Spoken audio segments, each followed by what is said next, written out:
1614 metais Lietuvos didžiosios kunigaikštystės didiko Andriaus Valavičiaus valia Tytuvėnuose prasidėjo didžios statybos.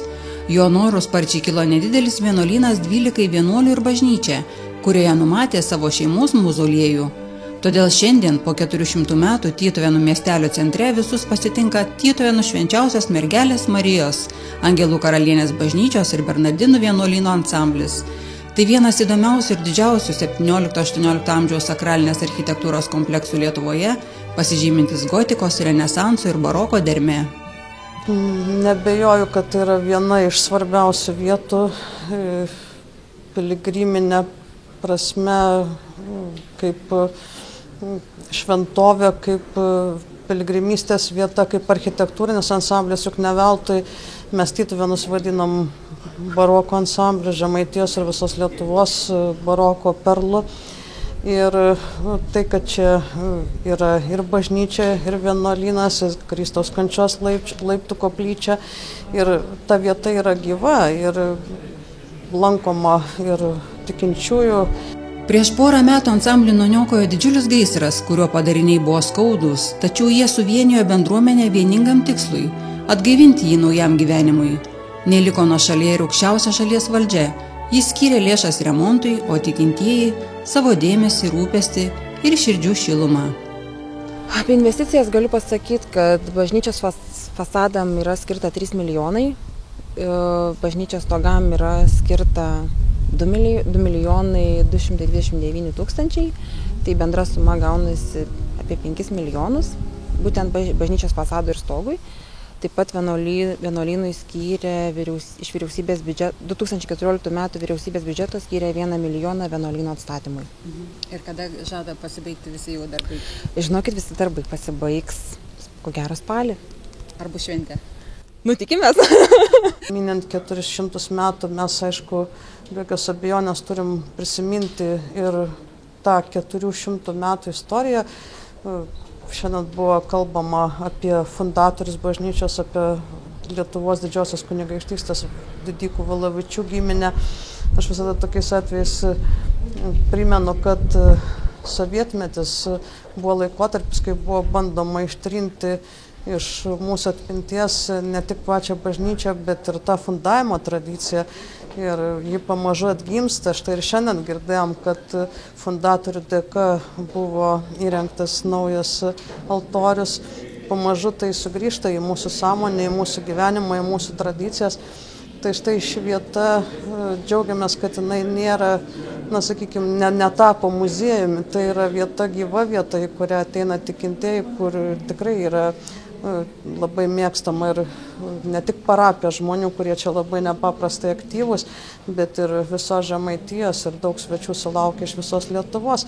Tai grįžtant prie to klausimo, kurį jūs uždavėte dėl tos vertės, tai manyčiau, kad iš tiesų visom prasmėm ir architektūrinė prasme, istorinė prasme Lietuvos didžiosios kunigaikštystės ištakos žinomos visom prasmėm žiūrint yra tikrai labai svarbus ansamblis, juk dėl to ir po tos didžiulės nelaimės, kai susitelkė ir vietos bendruomenė, žmonės budėjo ir naktimis ir stengiasi įspėti apie bet kokį įtartiną dalyką ir stebėjo ir paties pastato būklę. Prisimenam, kad ir buvo ir stogui didžiulė grėsmė iškilus, kai pradėjo skardas irti, tai pirmieji atskubėjo į talką čia vietą žmonės ir būtent visų sutelktomis pastangomis ir buvo išgelbėta ši šventovė ir tikėkime, kad dar 100 metų ir daugiau gyvuos su Dievo palaima ir mūsų visų palaikymu.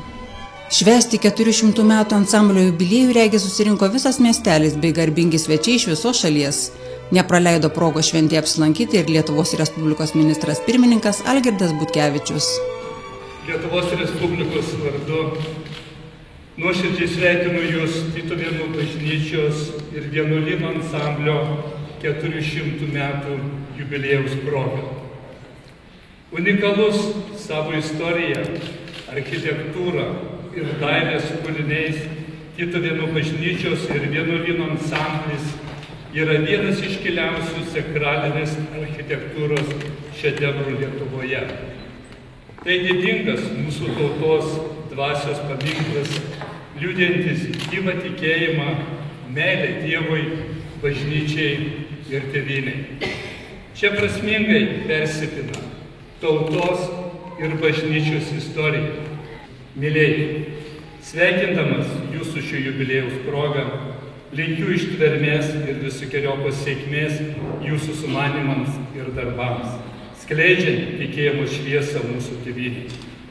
Šventojo Jono Pauliaus antrojo žodžiais taria: Dievo motina teduos mūsų tautos žmonėms drąsos nugalėti materialinius ir moralinius sunkumus, te padarys vaisingus jų rankų ir protų darbus, te apsaugos šeimų židinių džiaugsmą ir visuomeninio gyvenimo vienybę.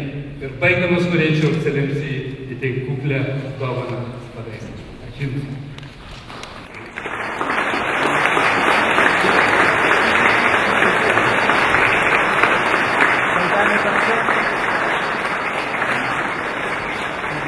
Kodėl jūs šiandien čia? Žinot, aš dažnai, jeigu būnu niekur neišvykęs ir vyksta tokios labai reikšmingos mūsų Lietuvos istorijai šventės, kaip Tytuvėnų bažnyčios ir vienuolyno 400 metų paminėjimui, tikrai aš dalyvauju ir pats norėjau pamatyti, kaip pasikeitė šitą bažnyčią po gaisro. Ir tikrai tokiuose renginiuose aš dalyvauju, suprasdamas tai, kad čia yra tie namai, kur žmonės ateina praturtėti turtiškai, o man visą tai irgi labai yra svarbu. Šventė prasidėjo šventomis mišiomis, kurių metu pašventintas naujas bažnyčios altorius dovanotas dosnaus mecenato. Įprasta valdžios vyrus matyti dalykiškus ir išdidžius. Retai juos galime išvysti neformalioje aplinkoje. O bažnyčios rimtyje klūpantis vyriausybės vadovas, žinantis visą mišių liturgiją, einantis išpažinties ir priimantis komuniją, mūsuose tikrai nekasdienis reiškinys. Čia yra tiesiog toks dar gilesnis dvasios pajutimas. Ir aš manau, kad visa tai irgi suteikia tam tikros vilties ir jaučiu, kad tai irgi padeda įgyvendinti ambicingus susibrėžtus tikslus. Nes žmogus turi visada elgtis taip, koks jis yra viduje savyje. Niekada nereikia jokių dirbtinumo arba kažkokios tai prievartos arba tiesiog politikui pataikavimo arba pasirodymo visuomeniai. Aš stengiuosi tą daryti ir darau iš širdies. Aš pastebėjau, kad jūs žinote visą mišių eigą. Tai jūs esate praktikuojantis katalikas. Taip.